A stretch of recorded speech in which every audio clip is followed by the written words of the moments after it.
我家下咧就有咗 BB，咁本身琴日咧我哋係約咗520要去登記噶啦，咁唔知點解佢突然間話唔結婚就唔結婚，琴日仲要拉黑晒我微信同埋電話，我搵佢唔到。咁係咪佢出咗軌啊？我哋領證係出咗軌定係你自己做錯嘢啊？我冇做錯嘢啊，但係我覺得佢應該都冇出軌嘅，但我唔知點解突然間佢會咁樣咯。如果係咁樣嘅，你哋肯定係鬧咗矛盾。鬧咗矛盾，點解你冇理由唔知道嘅？冇理由唔知道鬧咗咩矛盾嘅？佢成日都就話你自己知，你自己知咁樣。咁我做錯啲乜嘢？你講啦。咁佢又窒窒糊糊咁樣，我就話既然你咁樣，咁我哋去小圓姐姐嗰度評下你啦。咁我聽你哋把聲音都好後生喎，準備結婚嘅話。係啊，我先20零歲嘅咋。20零歲啊，咁你男朋友都好後生嘅啫。如果係咁樣嘅，咁冇理由無啦啦評你噶。我覺得都我呢個直播間咧都成咗是非直播間啦。老實講啊，咁其實係咩回事嘅啫？係連咗上嚟先至講啊，定係而家講俾我知咩回事先啦？反正佢係同意連上嚟嘅，咁等埋佢一齊講咯。我都想知佢到底係咩睇法。你想知啊？咁你真係一啲啲多感覺都冇嘅咩？佢嬲咗你？佢就話係我同我班朋友啲嘢咯。咁我話我唔覺得有咩問題。你媽班朋友做乜嘢？我之前就係準備結婚啊嘛，咁我就同我啲朋友去咗趟旅行，跟住翻嚟就咁啦。我都唔知點解佢話唔結婚就唔結婚嘅。咁肯定有男仔去啊。有，但係嗰個我哋係幾個人一齊噶嘛。咁如果幾個人一齊嘅話，個男仔嘅關係肯定同你好好嘅。咁都有識咗唔短唔少嘅時間噶啦。咁反正而家嘅問題就係我唔知道點解佢會突然之間話唔結婚就唔結婚。咁你哋出去嘅時候咧，有幾多個人咧？我3個人咯。咁如果3個人嘅話咧，咁都可能有少少問題嘅喎。咁你3個人嘅有個男仔係咪？係啊。有個女仔係咪？係啊。咁邊有啲咩問題啫？所以我都唔明，我覺得佢就係喺度揾藉口，就係唔想突然間唔想同我結婚。你幫我連佢上嚟睇下佢到底咩意思？反正佢話同意連上嚟嘅。咁都好，咁都好。但係你係約咗佢嘅係咪？係啊係啊。嗱，有一個叫大笨蛋嘅咧，佢係連咪嘅，但係佢冇匿名嘅。需唔需要叫嗰個大笨蛋咧？我唔知係咪佢嚟嘅喎，應該唔係啊。我睇下佢係邊個嚟嘅。喂，你好啊。喂。唔出聲嘅喎，不如你去問下你男朋友願唔願意連上嚟先啦。如果唔願意連上嚟嘅就唔好啦。咁如果佢願意連上嚟嘅，我都願意聽下嘅。你哋呢對小情侶到底發生咗啲乜嘢事，好唔好？好啊，我而家去揾下佢先。嗱，我等等你啊。直播間嘅人呢，點解你哋冇聽人哋嘅故事呢？會有咁多呢咁樣嘅言論嘅？又話人哋咩打9針嘅故事啊，又話人哋男人係以前嘅男朋友啊，又話人哋要做咗啲乜嘢啊？我想問下直播間嘅人，你到底係有咩居心嘅呢？人哋好地地嘅一對情侶仔連咗入嚟呢，你哋就想做拆彈專家係咪？嗱，我唔見佢連上嚟嘅。你做神功？點解咧？個個都係福爾摩斯嚟嘅，係唔係？唔見喎，冇人連咪喎。我揾緊佢，小賢姐姐，你等等。我都希望我哋可以盡快解決咯，因為其實我哋係預備咗要擺酒噶啦，咁咩都訂好晒。我唔相信我哋拍咗拖而家 BB 又有埋啦，佢會咁咯。我發咗信息俾佢噶啦，我睇下佢而家覆我未？都 OK。咁問題我唔見有人連咪喎。你需唔需要我等你幾分鐘啊？或者你可以打個電話俾佢啊？或者打個電話俾佢先。點解咧？明知結婚仲去同人哋去旅遊？你哋平時都去旅遊嘅咩？多謝我活死你，定係特登去旅遊啦？定係點樣咧？喂，小燕姐姐。係。我哋平時都有一齊出過去旅遊噶啦，以前因為我哋呢個3人組係大學同學嚟噶嘛，我哋之前有去過旅遊噶，就係逃避佢琴日登記嗰個日子啫嘛，所以今日我哋揾到佢啦，因為佢都知道後邊嘅事情都係要解決。嗱，勇姐咧就係防車防盜就防閨蜜嘅，咁直播間嘅朋友仔，咁你哋又係點樣嘅狀況咧？因為你嘅男朋友遲遲未出現嘅嘛，咁到底佢願唔願意出現咧？嗰時我打咗電話俾我男朋友噶啦，佢話佢嚟噶啦，你有冇見到佢有申請啊？唔知喎，我啱先見到有人連咪，但係咧佢唔出聲嘅。喂，你好，小燕姐姐。你把聲音唔係本地人嚟嘅喎，嗰個女仔好似係佛山人嚟嘅，聽佢把聲音，要麼中山，要麼佛山，要麼廣州。係啊，小圓姐姐，我佛山本地嘅。呢個女仔，呢個哥哥，你講多幾句話，等我猜下你邊度先。小圓姐姐係，就係咧我呢個女朋友咧，佢同人哋係啊。誒，你點知啊？我聽你話聲音咧，我就覺得你係廣西嘅，唔係點知？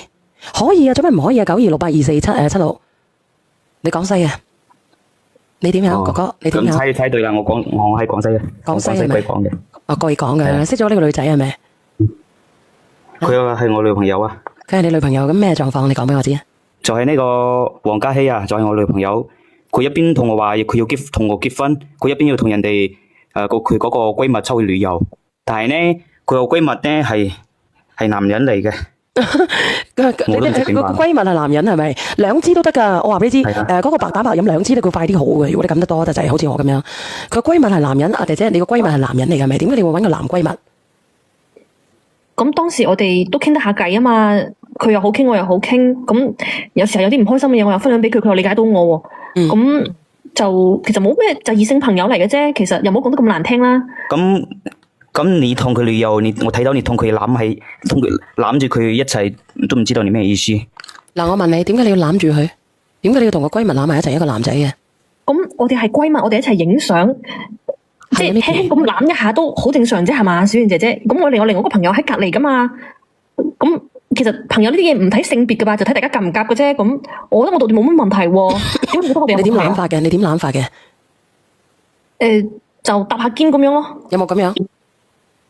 唔係冇啊，唔係我講錯咗，我嘅意思係有咁你問下直播間咯咁但係你個你問題係咯，咁你繼續講，唔好意思啊。咁我哋係閨蜜，我哋攬埋一齊冇問題噶，係咪？係咯。你覺得冇問題咩？咁我睇到你朋友圈嗰度同佢發呢啲照片你都唔諗下我感受？你同佢一齊拍照仲攬住佢個肩？嗱，證明你男朋友係愛你嘅，佢係在乎你嘅。如果唔係嘅話，佢唔會呷呢啲咁樣嘅乾草嘅，姐姐。你要其實你應該要慶幸。係啊 ，Micky 係對肝仔好啊，對個肝啊。阿梁仔你落咗佢唔賣字啦嗰啲嘢，對個肝好啊 ，Micky。大三小山 can 啊，捱夜啊，繼續講。咁嗰個阿姨錄咗佢喎。佢應該會上翻嚟，話跌咗線啫，係嘛？咁你叫佢連翻上嚟啊？呢個阿姨。我叫佢連翻上嚟，但係小圓姐姐咁嗱，我發得出嚟朋友圈，證明我同佢係好清清白白，係冇嘢。可以啊，呢個565四你話乜嘢啊？就係我既然發得出嚟朋友圈，咁就證明我內心係冇鬼嘅，我哋係清清白白，我唔介意人哋點樣睇，因為我根本就冇嘢。咁發朋友圈有乜所謂啫？係咪先？你都會同朋友圈同朋友出去玩又發朋友圈。但係你男朋友介意啊嘛？如果你冇男朋友嘅，佢唔介意嘅，你可以咁樣去玩。但係咧咁樣去勾肩搭背，但係佢介意，你聽唔聽得到啊？有啲男仔唔介意，或者話我係一個好大老粗嘅人，我唔 care，但係人哋係介意噶嘛？你明唔明啊？呢個男仔識得呷醋噶嘛？咁我哋以後影相，我唔勾肩搭背咯。你聽唔聽得到啊？你係馬阿姨啊？我而家聽到啱先，我唔小心斷咗線啦。唔好意思，我讀你個名出嚟先，因為我認得你個名啱先。講到咩啊？而家佢話佢如果你以後咧唔中意佢勾肩搭背咧，佢就唔勾啦。咁唔勾嘅話，最嗰個就係你同佢住埋一齊做乜嘢？你哋旅遊出去，你同佢住埋一齊，咁呢啲係咩意思？你接受得到嘛？你亂講啲乜嘢啊？我哋係3個人一間房啊！咁我朋友，我今日都另外一個女閨蜜都同我一間房噶嘛。咁以前我哋大學嘅時候窮遊就係咁噶啦，為咗慳房費。咁我哋又咪一張床瞓住，你唔好咁咯，好唔好啊，紅哥？你而家要做爸爸啦，我哋有 BB 啦，你突然間話唔結婚就唔結婚，酒席嗰啲嘢都冇訂好晒啦，所有親戚朋友知道晒啦，琴日本身就要去領證，但係佢居然唔聽我電話，仲要拉黑埋我，今日先放翻我出嚟，你對咩意思啊？你係咪喺度恐婚啊？你逃避啲咩問題啊？你冇開開玩笑啫。唔係啊，你嘅意思即係話咧，你係你哋出去旅遊咧係2個女仔同埋1個男仔去旅遊係咪？係啊，以前我哋都咁樣噶啦。我想問下咧，而家嗰啲00後咧係咪咁樣嘅咧？20零歲應該都係00後嚟噶啦吧？呢個阿姨95後啦。阿姨，你九幾啊？阿姨我96噶。96嘅。96係20幾歲嘅啫。96啊，咁係咯。咁如果係咁樣嘅，又係咪咁樣嘅啫？其實以前嗰啲後生仔女，咁我都唔試過咁樣慳錢啫，為咗慳錢，咁好正常啫係嘛？咁嘅經濟情況，我哋想慳翻啲錢，可以去多啲地方，咁唔好咩？咁我點知你同佢住一齊，你同佢有冇發生過乜嘢？有冇搞過咩啊？我點知道啊？你講我都唔信。你冇咁侮辱我哋啦！我哋3個人一齊出去噶，咁大家都係朋友就係朋友，清清白白咁出去玩。我哋又冇話隱隱瞞瞞咁樣，我哋邊有嘢啫？邊會可能有嘢啫 ？Sam 哥，你咪飲醉咗？Sam 哥，冇飲醉咗係咪？咁你連上嚟咁嗲幾句咯。嗱，而家呢即係9幾後噶，啲95啊、96啊、97後嘅。我97嘅，我97。你79？97係啲傻傻家。79，你69嘅咋？真你嗰個都傻，你聽人哋兩個先啦。嗱，阿雄哥，即係阿雄哥仔，你有冇軍訓過啊？軍訓啊？讀書梗係有啦。吓？梗係有啦。你知唔知咩叫上號進，次步走？你想表達啲咩啊 ，Sam？唉，傻都知道啦，咁簡單，你仲同佢傾咩啫？擺明呢啲。阿雄哥，我想你做六哥，仲係做六叔啊？點解你要咁講嘅咧？作為一個男人，有冇可能接受咁嘅女人？咁嘅女人你可以娶翻做老婆咩？世界上冇女人咩？廣州冇女人咩？大把啦，搵下永恒啊，永恒大把啲閨蜜未嫁。阿永恒好老傾我都唔想傾啊！阿雄哥，呢位哥哥仔，你咩意思啊？唔係啊，Sam 哥啊，我唔係同你跟我哥講。Sam 哥，永恒40幾嘅咯，作死啊！阿永恒大把啲小妹妹。死啦！我零嗰個唔知咪永恒嚟咗，我唔夠膽練啊隻手震下震下。我講咗先40幾。喂，你好，阿 Sam 哥，你唔好咁講先。首先問下個匿名，你問下佢。唔係啊，我係我直播間嚟嘅，你等等先。我啱先講嘅40幾俾個男俾我喎。嗱，Sam咪，我哋唔好去討論嗰陣。我想問一問你，假如你準備同你男朋友結婚，你嘅男朋友同2個女人共處一室，你個心會點諗？你接唔接受到？問我啊，Sam 哥。係啊。如果你未婚準備同個男朋友結婚，如果俾你知道你男朋友同2個女性朋友出差，共埋一個嘢，你信唔信你男朋友？我肯定第一個唔信。就係咁簡單，有咩可能男女之間未婚嘅可以有閨蜜啊？我成70歲都未見過有閨蜜，唔見過有女性閨蜜。你哋70歲冇啫，唔代表我哋95後冇噶。我而家有咗 BB 啊，阿靚女，我係一男一女去噶。阿靚女，你未嘈住阿 Sam 哥先。你係本地嘅嗬，你係啲南海嗰邊啊，就佛山嗰邊嘅。你應該懂得咩叫做潔身自愛嘛？男女有別嘛？你唔使理我邊度，反正我哋就係清清白白嘅。我哋以前都係咁嘅。咁你認為你清清白白？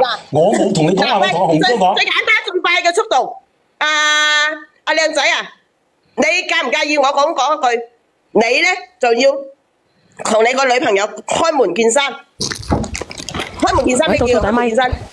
叫佢驗一驗個 DNA， 個肚裏邊嗰個，然之後而家你想同我喺埋一齊嘅話，同我喺埋一齊嘅話，你就同男性嘅決絕關係。